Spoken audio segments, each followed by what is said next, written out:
네, 오늘 이 본회의 결과에 따라서 사상 초유의 대법원장 공백 사태가 벌어질지 그렇지 않을지 갈림길에 서게 됐습니다. 지금부터 유영하 개관 해설위원, 이동호 YTN 선임 기자와 함께 이 얘기 집중적으로 분석해 보겠습니다. 안녕하십니까? 안녕하십니까? 네. 안철수 대표가 했던 얘기를 제가 다시 똑같이 질문 드릴까요? 의원들한테 그렇게 얘기했답니다. 어떻게 될 것 같아요? 어떻게 될 것 같습니까? 글쎄요. 어쨌든 국민의당이 캐스팅 보트를 쥐고 있는데 현재 뭐 나온 거로 보면 뭐 언론사에서 이제 의원들 직접 전화를 해서 국민의당 의원들 전화해서 직접 조사해 보니까 11명이 찬성을 하겠다라고 네. 하고 1명은 반대하겠다. 그리고 전화를 이제 받은 사람 가운데 20명은 이제 대답을 하지 않았다는 거 아니겠습니까? 예. 그러니까 현재 그러니까 11명, 11명 그러니까 12명은 입장을 정한 것이고 나머지 28명은 아직 입장을 정하지 않고 있는 것이죠. 그렇죠. 그래서 그 28명이 이제 어떤 결정을 할지 만약에 찬성을 한다 그러면 전반적으로 뭐 찬성한다고 얘기를 할 것 같은데 그 얘기를 안 하는 걸 봐서는 뭐 반대도 만만치 않게 있지 않겠나 이렇게 예상이 되기 때문에 사실 섣불리 예측하기는 어렵습니다. 그렇지만 어쨌든 지난번 그 김희수 헌법재판소장 후보자 때와는 달리 뭐 이번에 대통령도 나서서 뭐 국민의당 그 투톱에게 전화를 다 해서 협조를 부탁을 했었고 또 여당의 그 원내 지도부에서도 지금 맨투맨으로 지금 계속 접촉해서 설득을 하고 있는 과정이고 또 국민의당의 중진 의원들 뭐 박지원 의원이라든지 천정배, 정동영 그렇죠. 의원 등이 이 김명수 후보자가 상당히 사법개혁의 적임자다라면서 동료 의원들을 설득을 하고 있다 그러니까 아무래도 이번에는 좀 통과될 가능성이 조금 더 높지 않을까 그렇게 뭐 좀 예상할 수 있을 것 같습니다. 국민의당이 지금 의총을 하고 있는데 의원들 사이에서 어떤 얘기가 지금 계속 나오고 있을까요? 물론 찬반이 나오겠습니다만. 예, 반반이라고 이제 전원대 뭐 밖으로 얘기한 거로 제가 얘기를 들었는데요. 예. 그러니까 빅뱅이라는 거죠. 예. 국민의당 의원들도 지금 찬성해야 된다, 반대해야 된다. 근데 이 반반이라는 얘기는요, 지금 며칠째 계속 나온 것 같아요. 국민의당 측에서 나오는 공식적인 언급이 이제 어떻게 될 것이냐, 이제 언론인들이 물어보면 반반입니다. 모르겠습니다. 이런 그렇죠. 얘기거든요. 근데 이런 부분들이 결국은 어떤 이후의 역풍이라든가를 고려해서 국민의당이 좀 정치적 수를 놓는 거 아니냐 이렇게 우리가 또 좀 예상해 볼 수도 있고요. 그러나 하여튼 두 가지 부분이 있습니다. 여러 가지 점이 겹치는데 그 여론은 지금 김명수 후보자가 큰 흠결이 없다. 그리고 실제로 사법개혁을 할 수 있는 주류 쪽에 안 서 있었으니까 지금 법원의 어떤 부분들을 바꿔낼 수 있는 이러한 부분 속에서 적임자 아니냐. 그리고 전에 김희수 그 헌법원장까지도 후보자. 부결시켰는데 국민의당에서 또 부결시키느냐. 그렇게 되면 대법원장이 없게 되면은 법원에 공백 상태가 있다. 이 여론 또 대통령이 또 안철수 대표한테 전화까지 하고 말이죠. 이러한 부분들의 여론은 국민 여론은 통과시켜야 되는 거 아니냐가 좀 더 우세한 측면으로 나와 있는 것 같아요. 예. 근데 반면에 이제 국민의당은 정치적 손익계산, 실리계산으로 따져봤을 때는 꼭 통과시켜줄 필요가 있느냐. 아직 지방선거는 남아있고 우리가 실제로 확실하게 존재감과 국회에서의 운영 주도권을 확보하기 위해서는 이번에 부결시켜서 예. 다시 한번 그런 부분들을 가져가야 되는 거 아니냐. 뭐 그런 여론도 있는 것 같아요. 그 뒷부분에 말씀하신 네. 거는 제가 잠시 뒤에 다시 좀 더 자세히 분석하도록 하고요. 앞서 혹시 오해가 있을 수 있을 것 같아서 그래픽으로 저희들이 국민의당 그 여론조사한 거 전해드렸죠. 현재까지 조사가 된 건 찬성 11명입니다. 뭐 공개적으로 밝힌 거고요.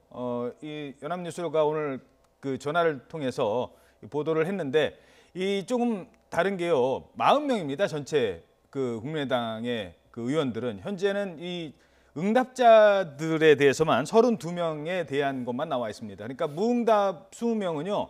전화를 받았는데 저는 지금 얘기할 수 없습니다. 정도 얘기한 겁니다. 그러니까 결국 찬성하겠다는 사람은 11명인 거고 나머지 뭐 반대 1명에 나머지는 모른다는 거예요. 그러니까 그런 상황이기 때문에 더 그래서 지금 찬성하는 사람들은 당론으로 정합시다. 뭐 그 권고적 당론으로 해서 우리가 이런 거를 해야 되는 것 아니냐라고 뭐 천정배 의원 같은 경우는 강력히 주장을 하고 있다면서요. 그렇죠. 지금 특히 이제 호남을 기반으로 하고 있는 의원들 같은 경우는 특히 이제 중진 의원들 같은 경우는 이번에까지 만약에 그 김명수 후보자까지 반대를 할 경우에는 호남에서 상당히 그 국민의당이 어려움을 겪을 수밖에 없다 이런 판단을 하고서 특히 이제 그 당론으로 찬성하자 뭐 그런 얘기들을 좀 많이 하고 있는데 예. 안철수계 의원들을 중심으로 해서는 그 당론을 정하는 거에 대해서 상당히 부정적인 입장입니다. 아까 보셨듯이 안철수 당 대표 같은 경우는 뭐 자율투표를 하는 것이 맞다. 그리고 이 사법부 독립을 확실히 지킬 사람인지 아닌지 그것이 가장 큰 판단 기준이다라고 얘기하고 있지 않습니까? 그러니까 당내에서 안철수계가 상당한 세를 어쨌든 가지고 있고 물론 뭐 호남 출신 의원들이 훨씬 더 많긴 합니다만 어쨌든 안철수 계보 의원들이 어쨌든 일종의 뭐 주류 역할을 하고 있기 때문에 그쪽에서 이제 당론 채택에 대해서 반대를 하는 경우에는 당론 채택하기는 상당히 어렵지 않겠느냐 그렇게 예상이 됩니다. 예. 근데 실제로 전북 같은 경우는 그런 얘기도 나온 모양이에요. 전북 의원들이 예. 전에 이제 김희수 헌재소장 후보자가 전북 아니었습니까? 고향이. 그 전북 출신을 우리가 부결시켰는데 이번에 그 김명수 후보자는 부산이란 말이죠. 그럼 부산 출신을 우리가 가결시키느냐? 뭐 그런 얘기들까지도 전북 의원들이 나오기 때문에 실제로 지금 이것이 김명수 후보자 부분에 대해서 여권에서 낙관할 수밖에 없는 이건 호남에서 반드시 통과시켜줘야 된다. 이런 부분 전북에서는 또 아니다. 이런 부분들이 지금 혼재되어 있기 때문에 사실상 2시에 표결을 뚜껑을 열어봐야 하는 그 정도까지 지금 가 있는 것 같아요. 그 이렇게 질문드리죠. 네. 국민의당 입장에서 네. 이거 하나만 짚어가겠습니다. 앞으로의 그 결과에 따른 후폭풍인데요. 네. 통과됐을 경우 그럴 뭐 무난하게 이제 잘 넘어갔고 이런 부분에 대해서는 일단 짧게 얘기해 주십시오. 네. 어떻게 될 것 같습니까? 뭐 통과될 경우에는 실제로 이제 국민의당의 지지층과 민주당의 지지층이 상당히 중복되기 때문에 국민의당이 이런 부분에 대해서는 협력적 차원으로 좀 합리적인 판단을 하면서 예. 뭔가 국정 운영에 있어서의 안정적인 부분들을 협력해 나가는 거 아니냐. 그러한 어떤 전에 김희수 소장하고 달리 이러한 여론이 나올 수도 있습니다. 만약에 부결될 경우 국민의당은 어떤 폭풍을 맞을까요? 국민의당은 상당히 각오를 하는 거죠. 그런 역풍과 후폭풍에도 불구하고 자신들의 존재감을 보임으로써 국회 운영의 주도권을 가져온다. 어차피 민주당이 그렇게 되면 부결되더라도 지금의 여야 구도상 120석 상에서는 국민의당 협조를 안 받을래 안 받을 수가 없다. 예산안 문제라든가 각종 입법 개혁안. 그렇기 때문에 주도권을 가져오면서 이것을 지방선거까지 가져가자. 이것이 지방선거의 필승 아니냐. 뭐 이러한 존재감적인 이러한 부분들의 어떤 정치적 손익계산 이런 부분도 충분히 가능할 것 같아요. 예. 네. 자, 뭐 국민의당 얘기는 이 정도로 하고요. 이제 통과를 시켜야 되는 여당 입장도 얘기해 보도록 하겠습니다. 지난번에 우원식 원내대표가 예상치 못하게 김희수 헌재소장 낙마되면서 뭐 한때는 사의를 표명할 정도로까지 책임감을 느꼈는데 이번에 통과를 못 시키면 여당은 어떤 일이 발생하는 겁니까? 여당은 뭐 상당한 후폭풍에 시달릴 수밖에 없겠죠. 예. 그렇게 되면 지난번에 이어서 또 이번에까지 만약에 부결될 경우에는 여당 지도부는 뭐 사퇴할 가능성이 꽤 높고요. 예. 그리고 정부 여당 자체도 국정의 동력을 그 일정 부분 상실할 가능성이 꽤 높아지는 것이죠. 그러니까 어쨌든 그 120석 그 소수 여당이라는 것을 절감하게 되면서 뭐 어떤 협치라든지 이런 부분에 대해서 좀 더 앞으로 이제 더 노력을 기울일 수밖에 없는 그런 상황에 몰리는 것이고 예. 그렇게 되면 어떻게 보면 이제 그 3당 그 연합이랄까요? 연대랄까? 그런 부분이 이제 자연스럽게 형성이 되는 것이기 때문에 예. 여당 입장에서는 이제 그에 대해서 이제 어떻게 원내 대책을 꾸려나갈 것인지 상당히 그 고민을 할 수밖에 없는 그런 지경에 몰리는 것이죠. 청와대에도 영향을 불똥이 틀까요?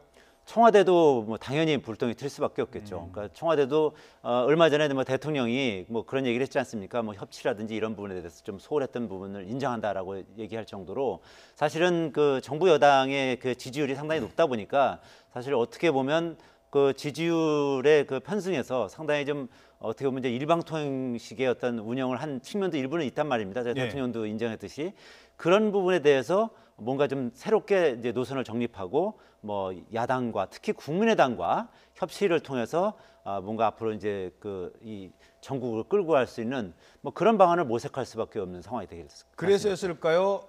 뭐 안철수 대표, 김동철 원내대표한테 문재인 대통령이 출국 전에 직접 전화를 했다면서요? 네, 그렇습니다. 그러니까 이 사안이 굉장히 문 대통령 입장에서 중요하죠. 실제로 향후의 국정 운영의 주도권 문제, 또 이제 가을 정기국회에서 입법안 처리 문제, 예산안 통과 문제, 그리고 제일 중요한 것은 결국은 이제 사법개혁이라는 문제에서 문 대통령은 상당히 중요한 개혁 정부이기 때문에 포인트를 두고 있단 말이죠. 그런데 만약에 김명수 후보자가 통과가 안 된다 그러면 자신이 구성하고 있는 여러 부분들이 완전히 와해되는 측면이 있기 때문에 아마 대통령임에도 불구하고 야당의 안철수 대표, 원내대표까지 전화를 했단 말이죠.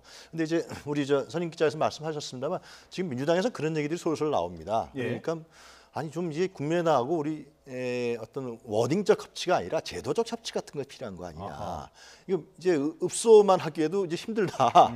그런 얘기들이 사실상 나오거든요. 제도적 협치란 뭐 연정까지는 안 가더라도 뭐 이렇게 그렇죠. 내각을 뭐 정책연합이라든가 예를 들면 여러 가지 부분들이 있습니다. 유럽 같은 경우는 뭐 집권연합이 안 되더라도 정책연합이라 해서 사안별 연합까지도 한단 말이죠. 예. 이런 부분들에 대한 고민들 그리고 인사 문제에 대한 뭐 공유라든가 남은 인선에 대해서 이런 부분들이 나오고 있습니다. 실제로. 그래서 이런 부분 저는 이번에 가결되든 부결되든 간에 이후에는 민주당과 여권이 이런 부분들을 좀 구체적으로 고민할 필요가 있지 않느냐. 국민의당에 맨날 가서 전화만 할 수도 있는 것도 아니고요. 읍소할 수 있는 것도 아니고요. 뭐 호남 여론을 갖고서 맨날 압박할 수 있는 것도 아니란 말이죠. 뭐 그런 부분들이 아마 여권 내에서 상당히 제도적으로 상당히 공론화되면서 논의되지 않을까 그런 생각도 듭니다. 지금 네. 화면에 추미애 대표가 나오니까 네. 그 질문도 마저 드리죠. 추미애 대표도 근데 사과를 해서 나 사과까지 했지 않았느냐. 난 할 거 다 했다. 이런 입장일 것 같아요. 그러니까 추 대표, 그러니까 원래 이제 국민의당에서는 김명수 후보자 통과안에 대해서 추 대표의 말 사과가 논란 조건이었었죠. 조건이었죠. 근데 사과를 했단 말이죠. 그리고 만나자는데 또 안 만났단 말이죠. 근데 예. 이제 하여튼 간에 지금 추 대표의 어떤 사과는 다시 한번 원점으로 0점으로 돌리는 거고 원점으로 좀 더 진전된 측면에서 여당 대표의 역할, 집권 여당의 포용력 있는 역할이라든가 이런 부분들은 아직도 아쉬운 측면들로 지적되고 있는 것 같아요. 네. 예. 오늘 뭐 그 만나자고 했는데 안 만났다는 얘기는 아마도 추미애 대표가 안철수 대표를 오늘 오전에 만나자고 했습니다. 그런데 네. 안철수 대표가 의총 때문에 못 만난다라고 했던 그 말씀을 하셨던 것으로. 그렇습니다. 만나게 되면 사실상 여론 입장에서 봤을 때 국민의당은 거기다 찬성으로 돌 수밖에 없는 그런 정치적 이미지 영향력 효과가 있을 수밖에 없었죠. 예. 야당 얘기 중에서 자유한국당 얘기를 해보죠. 자유한국당 그 전화 얘기부터 질문드리겠습니다. 자유한국당 입장에서는 아니 왜 안철수 대표한테만 전화하고 우리한테는 전화 안 했어요? 이런 얘기도 나올 것 같아요. 뭐 그런 생각이 당연히 이제 들겠지만 어쨌든 뭐 대통령 입장에서 봤을 때는 뭐 자유한국당은 사실 뭐 당론으로 완전히 뭐 결사 반대하는 뭐 그런 상황이니까 뭐 전화해봤자 뭐 실효성이 떨어지는 것이죠. 그러니까 캐스팅 보트를 지고 있는 이제 국민의당에 이제 전화를 해서 뭐 협조를 요청하는 이제 그런 상황으로 가는 것인데 예. 어쨌든 뭐 자유한국당 입장에서는 뭐 이번 이 두 번의 어떤 표결의 과정을 거치면서 어쨌든 선명 야당으로서 확실하게 이제 자리매김하는 뭐 그런 효과는 거둔 것 같은 그런 느낌을 받습니다. 예. 하나 더 짚어보죠. 바른정당 같은 경우도 20석이나 된단 말입니다. 지금 오늘 표결이요. 10표 차 미만으로도 결정 날 수도 있거든요. 지금 상황으로 봐서는. 그런데 당론으로 그냥 바른정당은 반대. 이것도 변수가 될까요? 그것도 변수가 될 가능성은 일부 있습니다. 왜냐하면 아슬아슬하게 된다고 했을 때는 바른정당의 표도 이제 20표밖에 안 되지만 바른정당의 표도 상당히 뭐 영향력을 가질 수가 있거든요. 근데 바른정당 의원 뭐 서너 명이 좀 흔들리고 있다. 뭐 지금 여당에서 아주 집중적으로 지금 이제 공략을 하다 보니까 바른정당 의원들 중에 뭐 일부 이제 부산 출신 의원들 같은 경우는 일부에서는 좀 흔들린다는 얘기가 있었는데 어쨌든 당론으로 반대를 딱 채택을 했기 때문에 그런 부분에 있어서는 어떻게 보면 뭐 좀 일정 부분 단속의 효과가 있다. 뭐 이렇게 볼 수 있겠죠. 예. 다시 돌아가겠습니다. 아까 이동호 전 네. 기자께 질문 드렸는데 다시 그렇게 해서 그럼 오늘 어떻게 될까요? 결론 뭐 어떻게 전망하십니까? 진짜 오늘은 김희수 소장 때는 가결될 것이라는 여론이 지배적이었는데 지금은 김명수 후보자 같은 경우는 아까 말씀드린 대로 정치적인 손익 계산, 실리 계산을 따져봤을 때는 가결되는 게 낙관할 수가 없다. 그렇기 때문에 예를 들면 지금 실제로 문재인 대통령이 전화를 했다라는 문제라든가 추미애 대표하고 오늘 아침에 안철수 대표하고 만나기로 했다라는 이런 부분들을 이제 국민의당 측에서는 지금 여권에서 흘린 것이다 언론에 이런 부분들은 결국 여론전이고 이후에 어떤 상황이 발생할지도 모르는 이후의 상황을 대비하는 어떤 정치적인 수 아니냐 이런 얘기가 나올 정도입니다. 그래서 하여튼 오늘 상황이 만약에 부결된다 그러면은 여권으로 입장해 봤을 때는 새로운 어떤 제도적 틀들, 그리고 새로운 인물들 이런 부분들이 불가피할 것이라고 보여집니다. 예. 오늘 2시 본회의에 예정이 돼 있고요. 뭐 제가 시간까지는 모르겠습니다만 이게 비공개로 투표를 하는 비밀 투표이기 때문에 시간이 좀 걸립니다. 그래서 뭐 3시를 전후해서 결론이 나지 않을까 싶은데요. YTN에서 중계해드릴 준비를 하고 있습니다. 박원순 서울시장이 이명박 전 대통령 고소고발을 했죠. 자, 이 속도가 상당히 빨라지고 있습니다. 검찰에서 바로 사건 배당했고 수사를 임했는데 검찰에서 어떤 점을 들여다볼까요? 그거부터 먼저 짚어볼까요? 이제 국정원이 어느 정도 이제 개입을 했는지, 특히 이제 그 박원순 시장 같은 경우는 이게 이명박 전 대통령과 밀접하게 연관이 돼 있고 이명박 전 대통령이 지시했을 가능성이 높다 이렇게 보고 이제 그 부분에 이제 집중적으로 이제 문제 제기를 하고 있는 거 아니겠습니까? 예. 그렇기 때문에 검찰에서 수사하는 핵심은 이제 원세훈 그 국정원장이 어느 정도 개입을 했는지, 그리고 그것이 그 이명박 당시 대통령한테 어느 정도 보고를 했고 또 이명박 대통령이 어느 정도 지시를 하고 개입을 했는지, 이런 부분이 가장 초점이 되지 않겠나 이렇게 보여지고요. 예. 그렇지만 그것을 그 증명해내기는 쉽지는 않다. 왜냐하면 그 원세훈 그 전 국정원장 같은 경우 아시다시피 이명박 전 대통령의 최측근 아니겠습니까? 예. 근데 그거를 뭐 그 당시 대통령이 지시를 했고 개입을 했다, 이런 부분에 대해서 진술하는 것을 바라기는 쉽지는 않거든요. 예. 그렇다면 뭔가 이제 그 검찰에서 그런 어떤 지시나 뭐 개입을 했다든지 이런 부분에 대한 물증을 가지고 있어야 되는데 그런 물증을 확보하기는 지금 상당히 좀 어렵지 않겠느냐. 뭐 일단은 예. 그렇게 보여집니다. 검찰 쪽 취재를 많이 하셨으니까 뭐 지금 잠깐 말씀하셨습니다만 이명박 전 대통령의 그 혐의가 나중에 뭐 드러났다고 했을 때 보고만 받았다는 것과 보고를 하고 지시를 했다는 것과는 이 나중에 뭐 처벌이 된다 하더라도 상당히 그 혐의에 있어서 많이 달라지죠. 그렇죠. 뭐 지시한 건 당연히 그거는 뭐 직권남용 혐의가 예. 이제 개입이 되는 건데, 예. 근데 만약에 그걸 보고만 받았다. 예. 보고만 받았다는 건 그건 사실 그 사법적으로 처벌하기는 쉽지는 않은 사안인 거죠. 그러니까 거기서 이제 뭐 예를 들어서 뭐 그 보고를 받고서 뭐라고 이제 그 부분에 대해서 이제 지시를 한다든지 뭐 개입을 하고 뭐 또 뭐 그런 부분에 대해서 뭐 이제 다른 뭐 기관이라든지 이쪽에도 뭐 다른 뭐 사이버 사령부 같은 데도 있지 않습니까? 그런 뭐 군이라든지 이런 쪽에도 개입을 하게끔 뭐 지시를 했다든지 이런 정황이 나와야 이명박 전 대통령을 처벌할 수가 있거든요. 그래서 예. 사실 검찰 입장에서는 뭐 지금 이제 전격적으로 이제 공안위부에 배당을 해서 수사를 하고는 있습니다만 사실 사법 처리까지 가는 데는 상당히 좀 어려움은 있을 가능성이 있어 보입니다. 예. 그 일각에서 어제도 잠깐 짚어봤습니다만 뭐 이명박 대통령 측에서는 이거 정치 보고 아니냐 네. 계속 지금 이런 얘기가 계속 흘러나오고 있거든요. 이 부분에 대해서는 어떻게 보십니까? 그런데 실제로 이 이명박 정부 때의 어떤 부정이라든가 비리라든가 폐, 이 문제는 뭐 어제 오늘 얘기가 나온 게 아니고요. 대선 선거 때부터 상당한 국민들, 아니 또 이제 문재인 정부의 지지자들 입장에서 나왔던 얘기입니다. 과연 뭐 박근혜 정부만 그걸 적폐를 청산할 것이냐, 이명박 정부 손대야 되는 거 아니냐. 근데 국정원 관련하다가 이게 문제들이 지금 터져 나오는 거 아니겠습니까? 지금 한 세 가지 아닙니까? 그러니까 박원순 서울시장에 대한 뭐 제한 문건, 또 댓글 사건, 그다음에 블랙리스트까지 있는데 이 문제는 결국은 이런 식의 시각. 박근혜 전 대통령이 최순실과 해서 비선실세의 정권이었다 그러면 어떻게 보면 이명박 정부는 지금까지 나온 것만을 우리가 독특하게 볼 때는 국정원을 통한 어떤 공작 정치를 했던 정권이 아니냐, 예. 이런 얘기가 나올 수밖에 없기 때문에 이 부분에 대한 수사는 물론 이제 보복행위다라는 부분도 있겠지만은 수사를 정확하게 하지 않을 수 없는 그러한 또 어떤 현실적인 상황도 있는 것 같아요. 네.